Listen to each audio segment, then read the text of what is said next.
Can you hear me? That's better. Sure. So my team actually takes care about the repository service, and right now, because of what we have achieved, and we are getting a lot more involvement in some stuff related to research impact. So before I actually begin my presentation, I would also like to acknowledge two of my colleagues who cannot be here today, which is Cindy and Candy. So I can come here to do the easiest part, but they are actually the key persons to get Altmetrics at Lingnan to run through. So let's give you some brief background about Lingnan University. We are located in Hong Kong. And if you have ever had a chance to visit Hong Kong, we are actually located at the western side of the territories, a little bit far away from the city center, but it's still reachable within an hour, not more than 2 through public transport. So this is our campus view. Lingnan is in fact first established in Guangzhou in China, dating back to the late 18th century, but then suspended in 1952.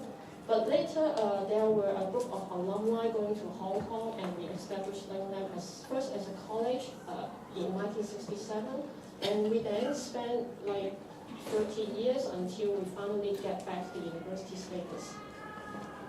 And currently, Lingnan University is a liberal arts university in Hong Kong, and which is also the smallest university among the 8 major government-funded universities in Hong Kong.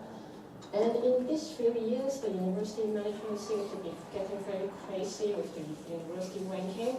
And for this year, 2018, for the first time, we were actually ranked as the top 100 Asian university. And this is one of the major achievements of the university this year. So we are just a small university. We got only 3 faculties, art, business, and social sciences. And altogether, we have 16 academic departments. And in the current academic years, we have slightly more than 200 academic staff and over 3,000 students at all levels. So we are just a small-scale university. And when we are talking about our Altmetrics journeys, it has very strong tie with our institutional repository services. So Lingnan uses Bpress Digital Commons as our IR platform, and as of January this year, we should have hosted over 12,800 records. And we just passed through the 1 million cumulative download counts just earlier this month, I should say. And we launched our service platform in April 2012. And for the first 2 years, we spent most of our effort in making use of our existing content that we collect or we digitize by library and treating them as the first batch of content to fit into our IR. But later, we found we get into certain hiccups. The first one is we find it very difficult to motivate or to get our researcher to get engaged with our IR service. And that creates another problem is it is very difficult for us to locate some new content to sustain the IR growth. So I guess many of you sitting here are from library. So when you get outreach to the academics, you may share some similar experience as ours. When we try to promote our digital commons service to our academics, they don't seem to feel like it is something any relevancy, or they will be interested in what we are doing. So when you encourage them to deposit their contents to IR, they will just tell you that they are too busy, no time for that. And another problem in Lingnan or even in other higher institutes in Hong Kong is we currently don't have any mandates requiring the academics to deposit their content to our IR. So this is some of our problems that we encounter. And most of the time, I will have that kind of defeating feeling when I go to outreach to our academics. So, but this kind of defeating feelings just keep prompting us to think what extra that we can do for our IR, or what can we add to IR to get the value of the IR can be better seen. So this actually marks the beginning of our journey to start using Altmetrics. I would say our journeys come through the previous 2 years up till now actually have two major stages. So the first stage is we actually do not have any ideas in mind whether we are using matrix or a matrix.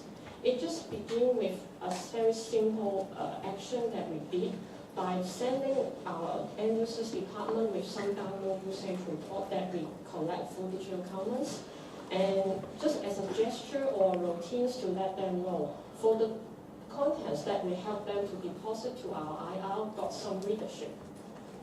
And later on, when we get outreach to one of our end users department, which is the Office of Service Learning Department. So this department create a lot of consultancy reports, and they will capture everything from the activities that they do with the students in some very well presenting stuff, and they will put them on, right now they're putting them on our Digital Commons. But at first, I will just show you, this is a map, a chart indicating the content growth of OSL content on our IR. So across the timeline, you will see how the line goes up. It actually also reflects the change of attitude of OSL towards our IR.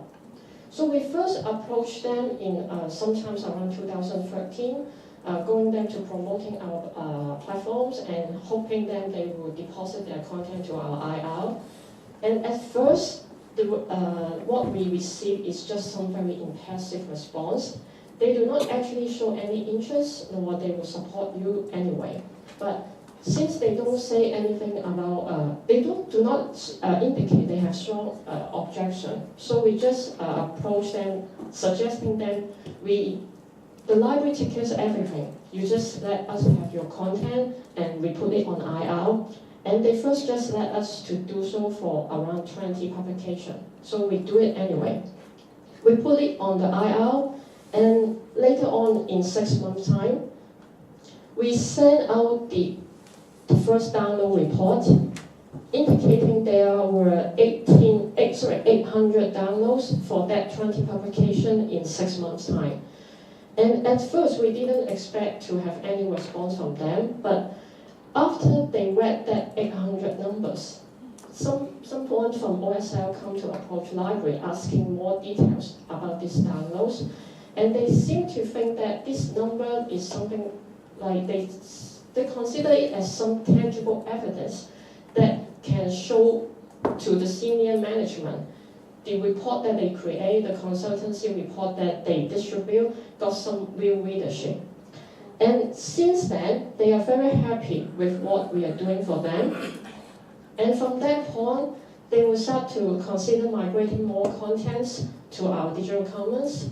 They will even take part in doing the actual content deposit, either mediated by the librarians or unmediated within themselves. So right now, they just use Digital Commons as their dissemination portal. They will just put everything on the IR. And in fact, since that point, we actually built a very good relationship with this department. Whenever they have some new projects or new contents come up, they would come to talk to us to see how they can make use of Digital Commons to support their activities.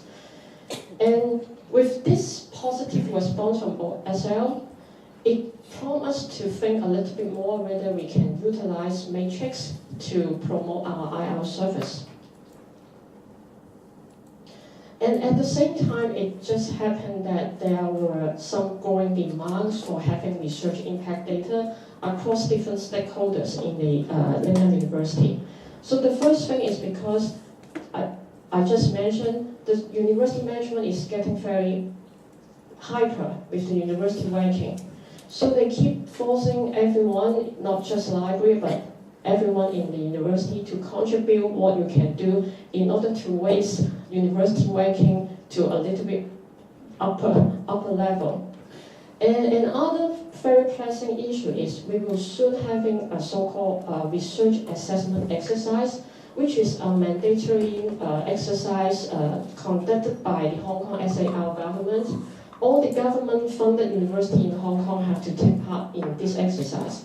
So it is something very similar to UK REF, which we need to submit the scholarly outputs for evaluation. And the effect will actually impact the level of research fundings that we are going to receive in the upcoming 3 or 6 years' time. So the university are getting very nervous to prepare for this exercise.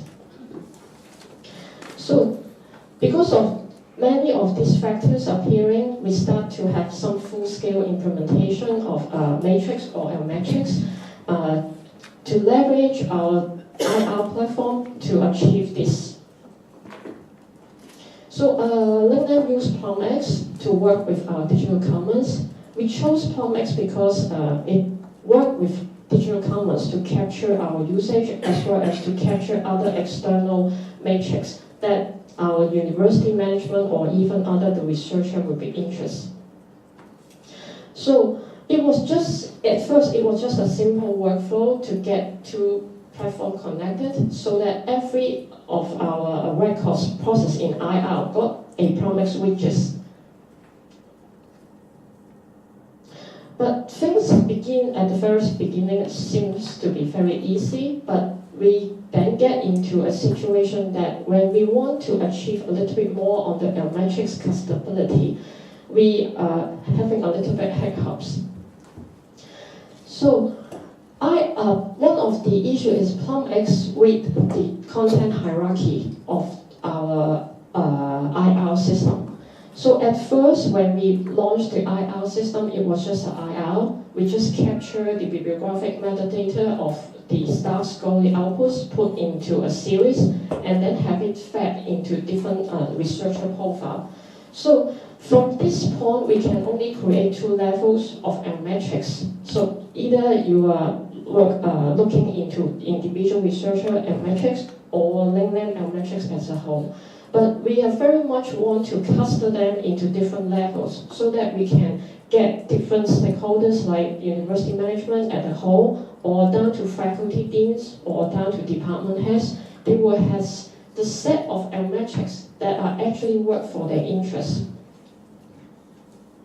So we have the metadata feed as an individual series in digital commons showing star publication, and then we have that scholar profile page. But this looked too simple. And because we want to achieve better custodiality, we have a major change made over the digital commons data set. First, we enhance a lot of extra metadata. So some of them are actually used as some kind of filters to build along the metadata. We also restructure the content hierarchy so that we have more layers following the university governance. So with these 2 major efforts, we are able to have the Altmetrics generate through PlumX to have more hierarchical level. So this one is a capture of the PlumX Altmetric dashboard that we create mainly for Faculty of Science. So it is actually targeting for the faculty deans at first. But if the dean himself or down to the department head, they want to look into individual department Altmetrics, they can make use of the level by boxes over there that we create a hierarchical level for individual department under that faculties to learn a little bit more of the performance of each department. And with all this kind of efforts that we do, we are not really sure whether we are actually having any success of using Altmetrics, but we do observe some positive feedbacks from our users. So you may recall I have some few problems that I mentioned when dealing with our academics. So right now with Altmetrics working with our IR, we observe there seem to have some indirect incentives created. So this under creative incentive, I just call a comment that given to us by an assistant professor. They think what we deliver through PlumX Altmetrics is actually offering some insights for them to structure their research strategies. And we also observe some researchers will come back to us with our contents asking us to deposit to our IR. And we also add more relevancy to say IR is actually supporting the university achievement or the mission or vision, because some senior management will keep asking us to do more, to want some more advanced analytics to showcase the research impact for them. But this kind of resonance seems we need time to get them to further materialize and to see if we can achieve a little bit more on top of that. So that basically is what I would like to share today. So in case you have anything, comments or questions, I will be very happy to interact with you.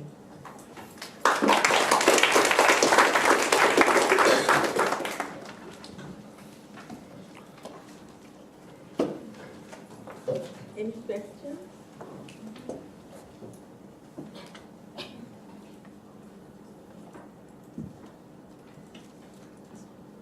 Thank you, Sheila. It was a very interesting presentation.